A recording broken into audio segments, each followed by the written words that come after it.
Apart from being the country where water is revered and rivers are goddesses, India has a glorious maritime history. Trade in India dates back to 2500 BC, when Mohenjo-daro and Harappan people traded with Mesopotamia and Egypt. The oldest ever dockyard of India in the town of Lothal in Gujarat is a testimony to our maritime heritage. Under the Indo-Greek Friendship Treaty during King Ashoka's reign, the Mauryan international network of trade expanded far and wide. In order to facilitate greater trade with the neighboring countries, King Ashoka constructed many waterways, roads and canals. India's riches lured countless explorers, for even Columbus, who went on to discover America instead. Such was the magnetic appeal of India's maritime trade. In the present context, India is one of the most progressive maritime nations of the world, owing to its many maritime advantages. India is the 16th largest maritime country in the world. Its silvery coastline runs over 7,517 kilometers. Connecting to important shipping routes, India has 12 major ports and 187 non-major ports. About 90% of India's trade by volume and 70% by value are moved through maritime transport. India's container trade is growing at 6.7% per annum, faster than the global average of 5.4% over the past 10 years. Tonnage of Indian ships has crossed 10 million, with potential for more investment. With a cargo traffic of more than 1 billion tons per annum, apart from the numerous ports that help facilitate trade and transport, India's inland waterways, spanning 14,426 kilometers, also offer immense potential for maritime development. Being the largest peninsular subcontinent, India has a strategic location advantage as a sea trade route for all major trading countries. For investors, India's rich talent force opens up new areas for benefiting from cross-nation trade and skill exchange. India is one of the earliest members of the IMO.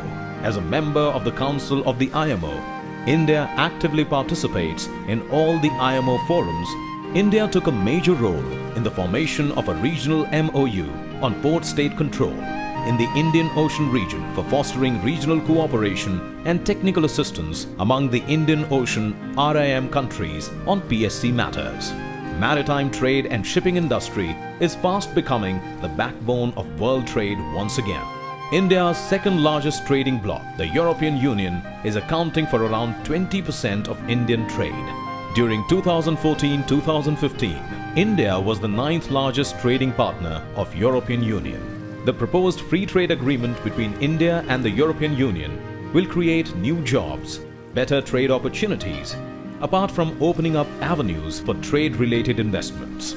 Year on year, the Indian shipping industry has been growing, backed by a robust growth of Indian economy that's seeing more liberalization, higher industrialization, technological growth, free trade, and increasing number of technically skilled manpower.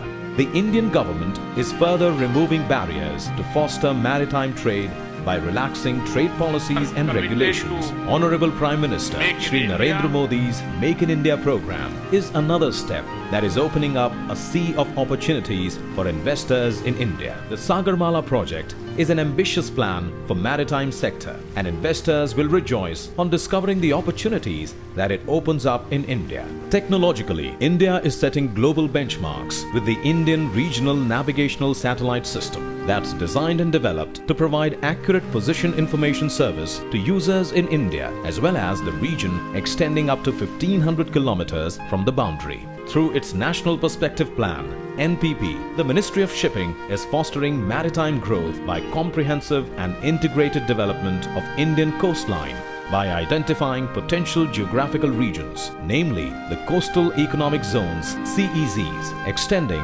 300 to 500 kilometers along the coast and 200 to 300 kilometers across inland waterways. The National Waterways Bill 2015 was introduced in Lok Sabha by the Minister of Road Transport, Highways and Shipping, Shri Nitin Gadkari. The bill identifies additional 101 waterways as national waterways. The government plans to provide facilities and concessions to the investors by building terminals and ports. Apart from the trade avenues, there's immense potential in fisheries sector and cruise tourism in India, especially in the islands of Andaman, Nicobar and Lakshadweep. We invite you to invest in marine-rich India and explore the ocean of opportunities and benefits to your advantage. And the right time to anchor in India is today and now.